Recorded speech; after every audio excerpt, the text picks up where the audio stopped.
Welcome to Imperial History, the podcast where we explore the epic stories of empires that shape the world, from their triumphant rises to their dramatic falls. I'm your host, Eric Alexander. Imagine a war that lasts not for years, not for decades, but for centuries. A war that spans generations, so long that the people who started it would be remembered only as legends by those who finally ended it. This is the story of the Reconquista. It was not one war, not really. It was something messier, something more complicated. It was a long, grinding struggle, part holy war, part political chess match, part personal vendetta, that played out on the rugged, sun-scorched landscapes of the Iberian Peninsula. It was not fought by a single army or a single king. It was a patchwork conflict waged by dozens of kingdoms, warlords, and dynasties, sometimes united by faith, other times torn apart by greed and ambition. It began in 711 AD, when the Islamic armies of the Umayyad Caliphate swept across Iberia, toppling the Visigothic kingdom in a matter of months. And from the highlands of Asturias to the plains of Castile, the Christians bided their time, waiting for the chance to take it all back.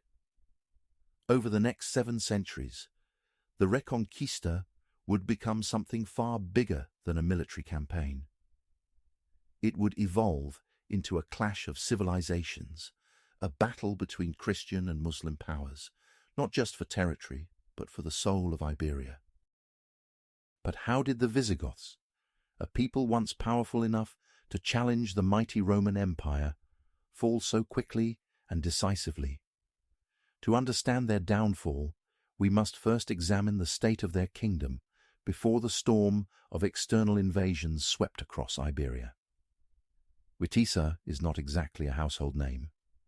He does not get the attention of, say, Alaric, who sacked Rome in 410 AD, or Theodoric the Great, who ruled over the Ostrogoths like some sort of barbarian emperor. No, Witiza is different. He is one of those rulers you only hear about when you start peeling back the layers of history, and by the time you are done, you realize his story is one of missed opportunities, betrayals, and the kind of political intrigue that would make Game of Thrones look like child's play.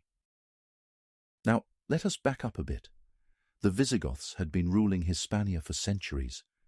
They were originally Germanic outsiders, but over time they built a powerful kingdom on the ruins of the Western Roman Empire. And yet, by the time Witiza takes the throne, things are looking rough. Internal factions are at each other's throats. The church and the nobility are engaged in a cold war of influence, and the system of government, once a balance of military strength and political maneuvering, has turned into an unstable mess. The kind of mess that collapses the moment a real threat appears. Witiza comes to power in 698 AD, following in the footsteps of his father, Egica, and let us just say he does not inherit the throne of a stable empire. His father had already spent much of his reign cracking down on rivals, persecuting Jewish communities in an attempt to shore up his own power, and dealing with economic crises that had left the kingdom vulnerable. By the time Witiza steps in, he is not taking over a well-oiled machine. He is inheriting a kingdom that is slowly being pulled apart at the seams. Now, depending on who you ask, Witiza is either a reformer or a tyrant.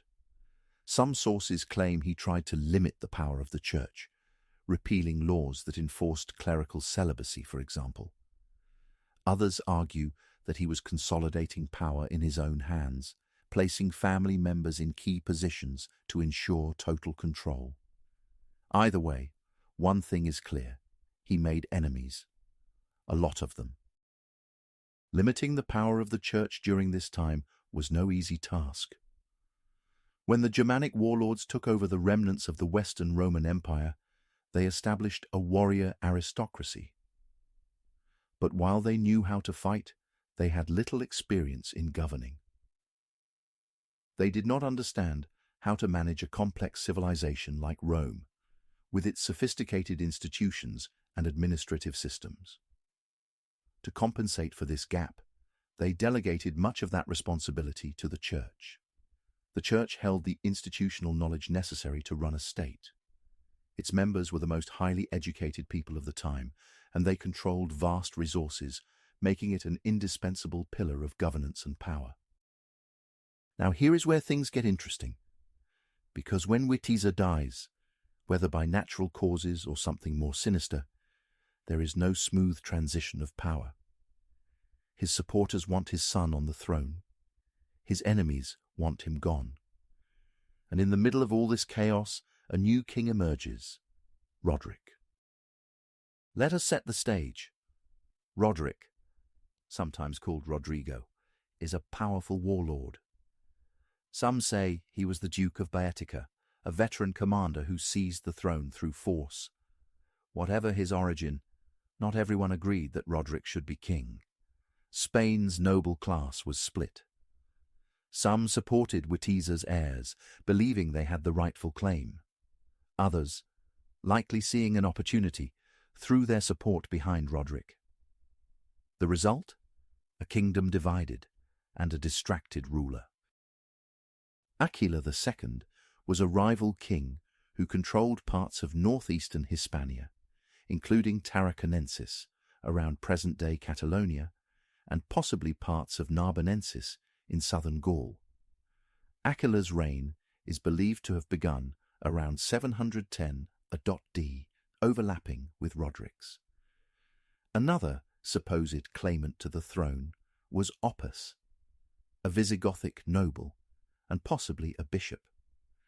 Some sources suggest he might have had ambitions for the throne, or at least played a major political role in the power struggle. According to later chronicles, Oppas is accused of siding with the Muslim invaders, helping facilitate Roderic's downfall, though his exact role is debated and may have been exaggerated in later Christian sources. Now, when a kingdom is fractured like this, you expect backstabbing, you expect betrayals. But what you do not expect is someone to invite the enemy in. Enter Count Julian. Now, who was Julian? That is a great question. Depending on which source you read, he is either a loyal general betrayed by his king or one of history's greatest villains. He was the governor of Ceuta, a Visigothic stronghold in North Africa, right across from Spain. Basically, he was the guy responsible for defending the kingdom's southern flank. And here is where things get interesting.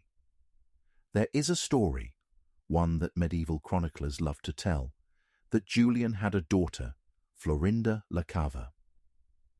She had supposedly been sent to the royal court in Toledo, as many noble daughters were, to receive an elite education or serve in the royal household. And while she was there, according to legend, Roderic raped her. Let us stop right there. This part of the story is controversial. We do not know if it actually happened, or if it was a later addition by medieval writers looking to dramatize the downfall of a kingdom. But the idea that a king's lust led to his empire's downfall, it is the kind of narrative that historians in the Middle Ages ate up. It turns a geopolitical disaster into a moral tale. True or not, the legend says Julian wanted revenge. And revenge, in this case, meant betrayal on a massive scale.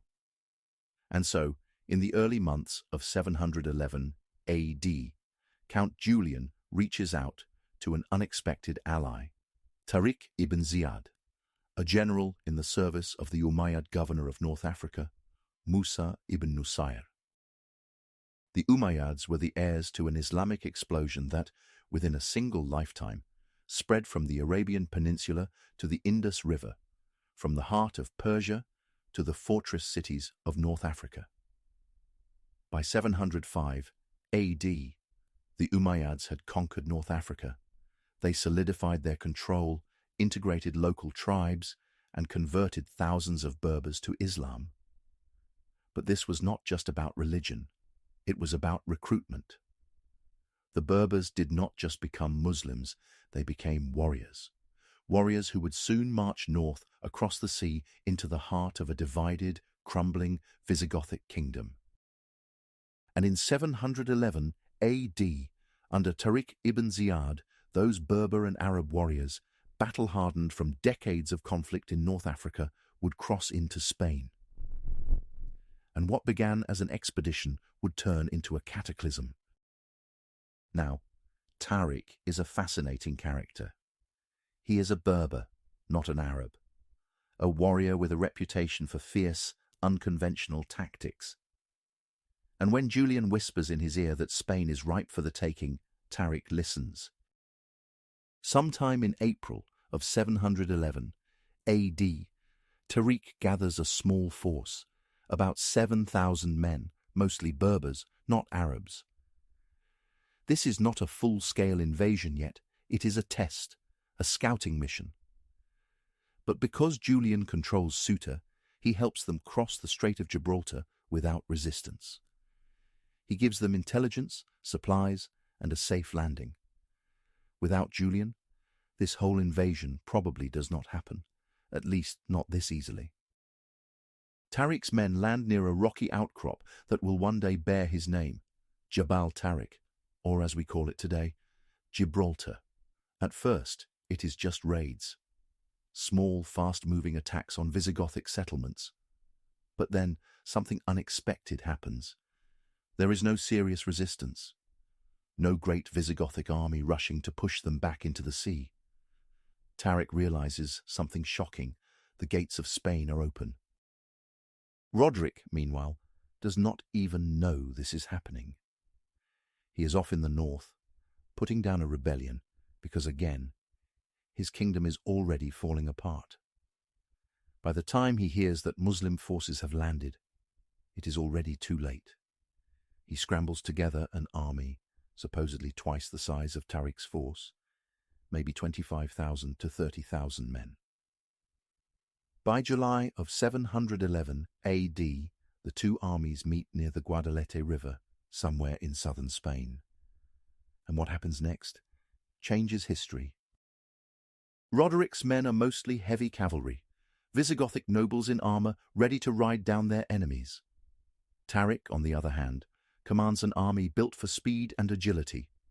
His men are used to desert warfare, ambush tactics. They are fast, relentless, and smart. The battle rages for days, and then at a critical moment, Visigothic loyalty shatters. Some of Roderic's own commanders switch sides. They pull their forces back, leaving gaps in the line, allowing the Muslim cavalry the ability to encircle Roderic's forces. The army is routed. The casualties are massive. And Roderic? Well, no one really knows what happened to him. Some accounts say he died in battle, his body lost in the chaos. Others claim he tried to flee, only to drown in the Guadalete River. His body is never found. The last Visigothic king just disappears, swallowed by history. What matters is this: the Visigothic army ceases to exist. And when that army falls, so does the kingdom. After Guadalete, everything unravels shockingly fast. The Muslim forces, now emboldened, push forward. Cities surrender one after another, some by force, others because their rulers would rather negotiate than die. The capital of Toledo, as well as major cities like Seville and Cordoba, fell with little resistance. By the time Musa ibn Nusayr, Tariq's superior, arrives in 712 AD, with fresh reinforcements, Spain is practically conquered. But every great conquest breeds its own resistance. As unstoppable as the Muslim forces seemed, history rarely moves in straight lines. No empire, no matter how fast its rise, ever truly has an open road. And in the chaos that followed the Muslim conquest of Spain, whispers of resistance began to spread through the crumbling ruins of the Visigothic kingdom. Imagine the scene: small bands of survivors, refugees, local nobles and warriors, fleeing north into the rugged mountains of Asturias, where the land itself becomes a fortress. It is wild, inhospitable country where few armies dare to venture, and it is here, in this isolated northern corner, that one man will emerge, a figure who will stand against the tide and refuse to submit. But resistance in Spain is not the only force brewing against this unstoppable wave. To the north, beyond the Pyrenees, a new kind of warrior king is preparing to meet the challenge head-on. A king? No, not yet. He is a mayor of the palace, technically a servant of the Frankish kingdom, but in reality, the power behind the throne. Think of him like a king who has not bothered to take the title yet. He is not interested in politics or fancy titles. He is a warrior, brutal, relentless, and forged in the fires of battle. Heroes are about to be forged in the fires of these battles. One man will light a spark of rebellion in the north of Spain. Another man will bring the hammer down on an unstoppable advance and prevent the Muslim expansion into the heart of Europe. Their names will become legendary. Their battles, the stuff of myth. And their victories will set the stage for a conflict that will burn across the next 7 centuries.